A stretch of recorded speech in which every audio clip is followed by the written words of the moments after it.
বড় ভাই উপস্থিতি করেন বড় ভাই দেখো দেখো কোন দেখো দেখো কোন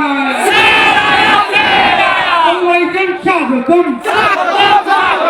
বড় ভাইজান স্বাগতম अरे देखो देखो कौन आया देखो देखो कौन आया আমি আশপাশেই ছিলাম আমি পুরো প্রোগ্রামটাকে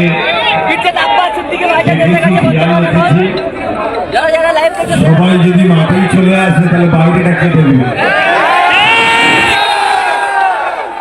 আমি 5 বছরের ফল নওশাদ সিদ্দিকী এবং তার সহযোদ্ধা আপনারা সবাই আপনাদের চেষ্টায় বিধানসভা আসতে হয় তখন অনেকটা বাকি আছে, কিন্তু আজকের এই শহীদ মিনারের ময়দানে আপনারা যেভাবে প্রোগ্রাম ধুলো উড়িয়ে দিয়েছে, সামনে 26-এ জিত আপনাদের অলরেডি হয়ে গেছে। আপনাদের এতটুকুই বলবো, আমার স্বপ্ন কিন্তু ব্রিগেড ছিল যে 5 বছর পর কমসে কম ব্রিগেড চালু হয়। এখনো ভেঙে দিইনি।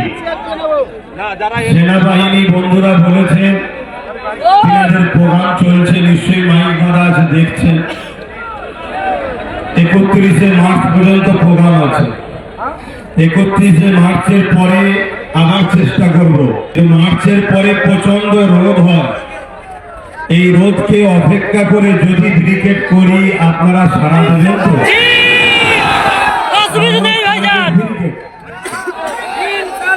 রেকর্ড হয়েছে 21শে, ওই ব্রিগেডের রেকর্ডকে আবার ভাঙবো আমরা।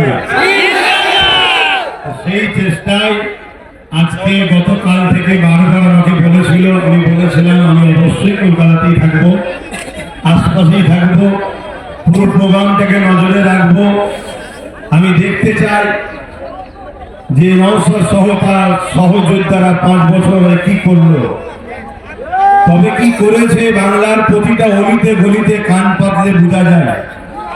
এই বাংলায় বর্তমান বিরোধী শক্তি যদি কেউ থাকে আজকের দিন পর্যন্ত, সেটা হলো আইএসএফ। মিডিয়াতে হয়তো অন্য কাউকে বিরোধী শক্তি বানানো হয়, কেন রাজ্য সরকার বলেছিলেন তো বিজেপিকে ফন্ডে নিয়ে এসে লড়বো, তাই বিজেপিকে বিরোধী হিসাবে দেখানো হয়, কিন্তু হাকিকাতে বিরোধী বিজেপি নয়। তাই এই সরকারের পতনের পরে যে গভর্নমেন্টটা এই বাংলায় হবে, সেই গভর্নমেন্টটার নাম হলো আইএসএফ।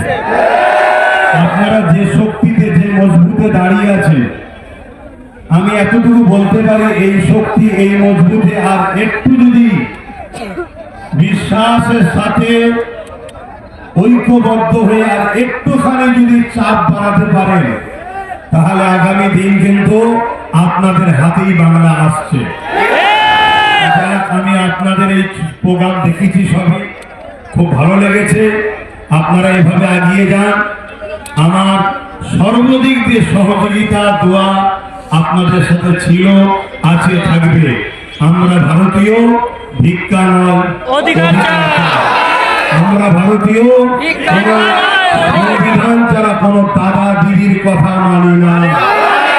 সংবিধানের কথা যে দাদা দিদি বলবে, সেই দাদা দিদিকে মাথায় নিয়ে ঘুরবো, আর যে দাদা দিদি সংবিধানকে তাকে রেখে নিজেদের কথা শোনাতে চাইবে, সেই দাদা দিদিকে সংবিধানের ডায়েরিতে এনে জেলের কারাগারে আমরা যুব সমাধি করব।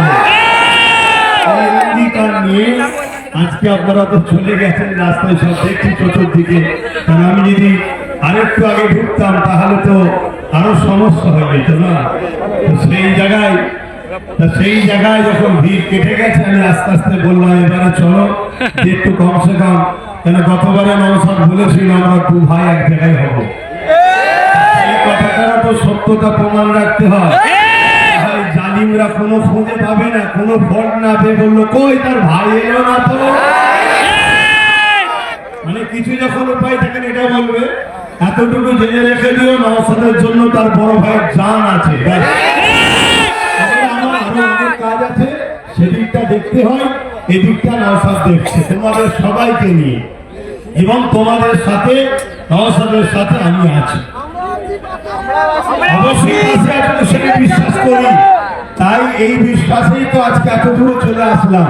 তো যাক, সকলে কথা শোনো, আমি এইটুকু বলি, সংক্ষেপ করলাম। আমার শেষ আবার একটা কথা, আমরা ভারতীয় সাদা চামড়া ব্রিটিশকে তাড়িয়েছি, এই ব্রিটিশদের দালাল কালো চামড়া গুলোকেও আমাদের তাড়াতে হবে। ব্যাস, কথা শেষ করছি। সুস্থ থাকেন, ভালো থাকেন। ভারতবর্ষ জিন্দাবাদ। ভারতবর্ষ